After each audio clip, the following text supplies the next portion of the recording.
And we're live. Good morning, comic book fans. Welcome back to Comics in 5 Minutes. I am your ever-loving host, Shorty. And yes, it's a weekend, and yes, I've got another review. I actually thought I might have to stick an extra one in later on today, but it turns out the other stuff I wanted to review is all sold out. So if you missed out on like Commanders in Crisis, I do apologize. I actually did want to give it a read, but we have no copies left. What I do have left, though, Concrete Jungle. From Scout Comics, and I've said this before, I like Scout Comics, I like what they do, and I like this one, but it was a fine run thing this time, because usually there's like, a lot I like about it and a few negative things, or there's, it's a bad comic, but it's got a few nice moments in it. This one has got one thing I really dislike in it, to the point that it almost outweighs all the cool stuff. So what do I dislike about it? Well, it's a cop thing. Actually, even in comic book, make reference to the fact that it's the plot of a bad cop movie. And that's fine. I kind of, being self-aware and accepting the limitations and the flaws of the genre you're looking at and leaning into the mistakes of it to kind of point out that how ludicrous it can be, that's all well and good. But if you do that at the same time as actually then just deliberately doing all the cop stuff that they're doing, like bad cop movies and TV shows, it feels like it was instead an attempt to kind of get away, to ask people to forgive them for doing it. It's probably how I'd put it. And I don't think I do forgive them for this one. I think it's a little bit too full on. It's just, there's so much over-the-top bad dialogue. There's so much like cop speak and the rookie who the dog is not here. Sorry, if people are watching this not live, you might not get these comments coming up, but my friend is asking me where my dog is. He's at home. She's not at home. She's staying with her grandparents at the moment. But anyway, back to the review. Too much over-the-top dialogue. Too much. The rookie throws up because it's the first time I've ever seen a dead body. All the kind of the preppy boys are going to get into trouble for it, and because they're white, they're going to get raped in prison by big black men, and it's all just too much. The flip side of this, and one of the reasons I do like it, is it involves police in like a city with aliens and monsters and sidekicks, and that's fun.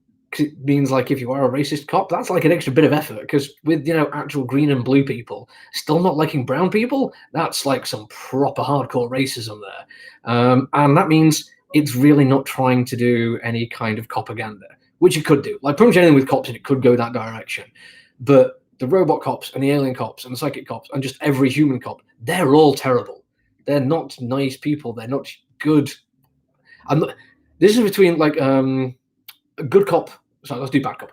The difference between bad cop, lowercase b, and bad cop, uppercase b. You can just be a bad cop because you're bad at your job. Like, you're just not very good at being a cop. And then there is a bad cop who actually takes advantage of the position of power and does terrible things and, is the reason why people don't really like police that much at the moment.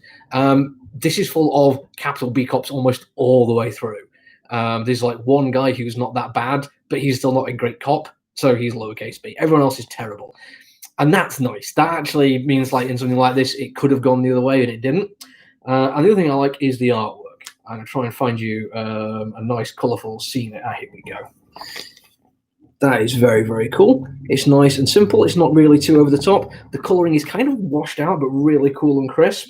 And then they do the same kind of thing, but darker in internal shots. There's lots of detail in there. Like the more you pay attention to it, the more you kind of look into the smaller little bits and pieces that go on in it. You can see that the artist generally cares about what they're doing and is putting a lot of effort into it. The colouring is probably one of my favourites about it, though. It reminds me a lot of Tokyo Ghost, which is that kind of almost like an American take on an anime style. Not fully leaning into all the stylistic choices, but that kind of overarching look of thing.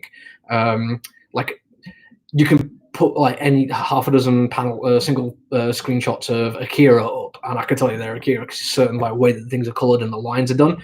It's that kind of look, and I do love it. Other things I like about it is the writing is actually, it's over the top dialogue, but it's done well. It is at least like it's consistent, and the characters actually come across as like believable. Not necessarily a good thing because they're horrible, horrible people, but I can't really complain about that. The story actually has a nice little touch to it as well. It involves psychic terrorists who take over people's brains and do terrible things to the human being, and like get them to do terrible things too. That's kind of cool, like proper biohacking. Very much up for that one. It's got like a really nice cyberpunk sci-fi feel to it, which is going to be, I think, a great little read.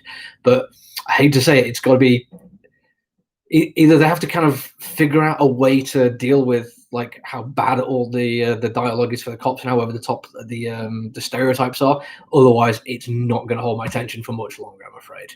Anyway, that's it for me. I'll be back on Tuesday. Bye.